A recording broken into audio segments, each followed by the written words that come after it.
Truth is making a comeback. America's Top Stories with Leesa K. Donner. This week, the bell rang for round two of the Democratic debates. A bevy of Democrats looking to unseat Donald Trump from the presidency took to a Detroit stage over 2 nights. The CNN debate revealed a split in ideology, with progressives and moderates aiming for the heart and soul of the party. The elite liberal media endeavored to declare winners and losers, but perhaps the biggest loser was the American people, as the CNN format permitted only enough time for pithy sound bites with little in the way of substance. But that actually made for some funny moments.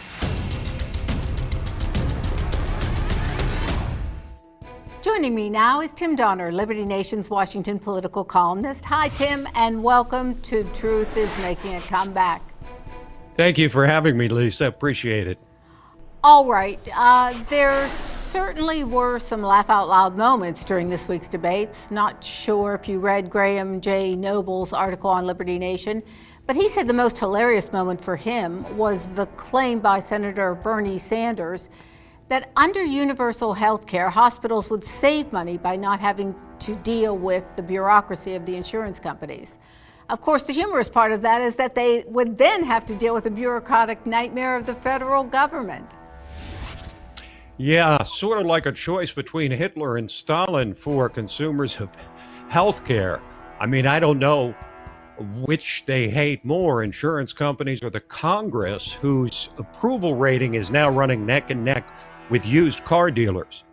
Well, we've got 5 fun moments that you've plucked out of the debates this week. Let's start with number 1. It's quite an exchange between Senator Spartacus and Vice President Joe Biden, the former vice president.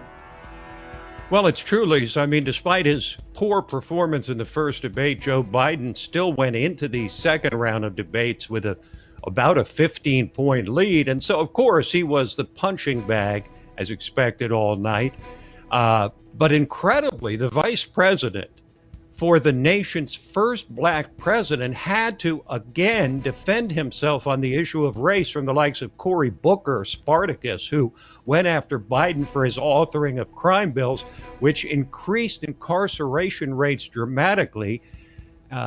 And Spartacus dropped a line that went viral. Mr. Vice President has said that since the 1970s, every crime bill, major and minor, has had his name on it. And sir, those are your words, not mine. There are people right now in prison for life for drug offenses because you stood up and used that tough on crime, phony rhetoric that got a lot of people elected, but destroyed communities like mine. The house was set on fire, and you claimed responsibility for those laws. And you can't just now come out with a plan to put out that fire. In 2007, you became mayor. And you had a police department you went out and you hired Rudy Giuliani's guy. You engaged in stop and frisk. 3 times as many African-American kids were caught in that chain and caught up. The Justice Department came after you for engaging in behavior that was inappropriate. If you want to compare records, and frankly, I'm shocked that you do, there's a saying in my community, you're dipping into the Kool-Aid and you don't even know the flavor. You need to come to... Wow, so he just couldn't stop himself from his own stereotype. Well, it's true. But at the same time, remember that these political midgets like Cory Booker, who are running at about 2-3%, needed some kind of line that would go viral, that would define his performance and get him some much needed media attention. So he did manage to do that. All right. Our next funny centers on Uncle Joe. And it was quite incredible that he couldn't spit out his own URL. But this exchange is something with Senator Kirsten Gillibrand. Take us through it. Well, Joe Biden, after being attacked on the issue of race by Cory Booker, was attacked on the issue of sexism by one of the real midgets in the race, Kirsten Gillibrand, who's gotten absolutely no traction at all. But Joe Biden, the former vice president, wasn't going to put up with both Harris calling him out on race and the opportunist Kirsten Gillibrand on women's rights. I came up with the It's On Us proposal to see to it that women were treated more decently on college campuses. You came to Syracuse University with me and said it was wonderful. I'm passionate about the concern, making sure women are treated equally. I don't know what's happened except that you're now running for president. So I understand, Mr. Vice President. Now, I will say that that was a shameless exploitation of my alma mater, Syracuse University, which also was where Joe Biden went to law school. But, you know, he had some lines prepared and had done his homework on candidates like Booker and Gillibrand, who he knew were going to attack him. Well, we won't hold Syracuse against you at this moment, but the way CNN set up the debate was really just a setup for sound bites, as I mentioned. And the one that had the best sound bites was John Hickenlooper. Indeed. I mean, this was a debate where moderates were given a decent amount of time. These are mostly low-polling centrists or really old-time liberals. And they served as a reality check on the front runners in the race, like Harris and Sanders. John Hickenlooper delivered a very memorable line and in saying that Medicare for all will deliver the election to Donald Trump on a silver platter. This notion that you're going to take private insurance away from 180 million Americans, who many of them don't want to give it. Many of them do want to get rid of it, but some don't. That is a disaster at the ballot box. You might as well FedEx the election to Donald Trump. Uh-oh, the people in brown over at UPS are going to take exception to this. A good point. I hope there's no revelation that former Governor Hickenlooper was on the take from FedEx, but, you know, it's in the common parlance. So well, he made the point, though, that was critical that the moderates were making all night, which is in both nights, that, you know, if you want to continue on this path towards the leftward cliff, you're going to get beat in the general election, and it's not going to be close. good grief. I hope Hickenlooper doesn't own stock in FedEx. Anyway, this next one features Senator Bernie Sanders, and frankly, it's my personal favorite.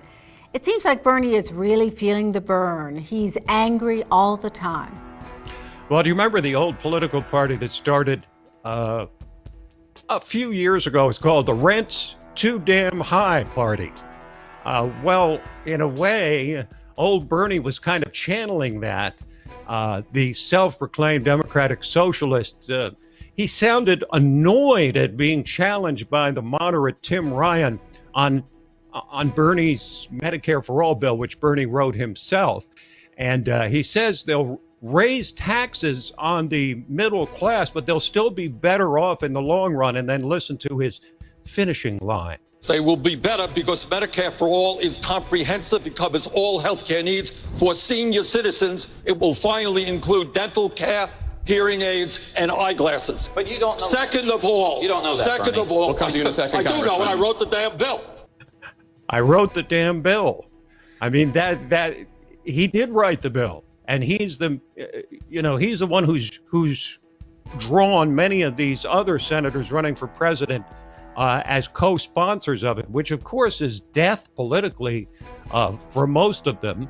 But, you know, he was annoying. It was like he was swatting off Tim Ryan like he was some kind of insect who was annoying him. Yeah, it seemed to me like between Bernie Sanders and Senator Elizabeth Warren, both of them just seemed so angry all night.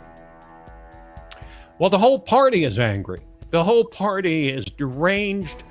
They've been driven mad, essentially, by Donald Trump. They've tried everything they can to get rid of him. They've failed. They don't know where to go. They're in two different civil wars right now, one between Pelosi and AOC plus 3 for control of the party, and now one on the presidential side between the radicals who are running towards the top of the polling, except for Biden, and the moderates who are trying to take the party back from the cliff.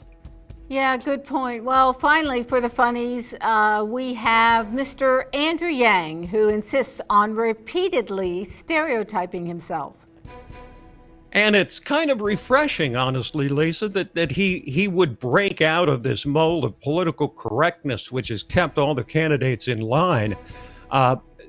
Andrew Yang is a very successful entrepreneur who at least injected some humor into these self-serious proceedings by really playing up his own racial stereotype. We need to do the opposite of much of what we're doing right now, and the opposite of Donald Trump is an Asian man who likes masks. Now, I don't know if that ding at the end was, yes, he scored the point, or that was just the end of his time. We need an Asian guy who can do math in the White House.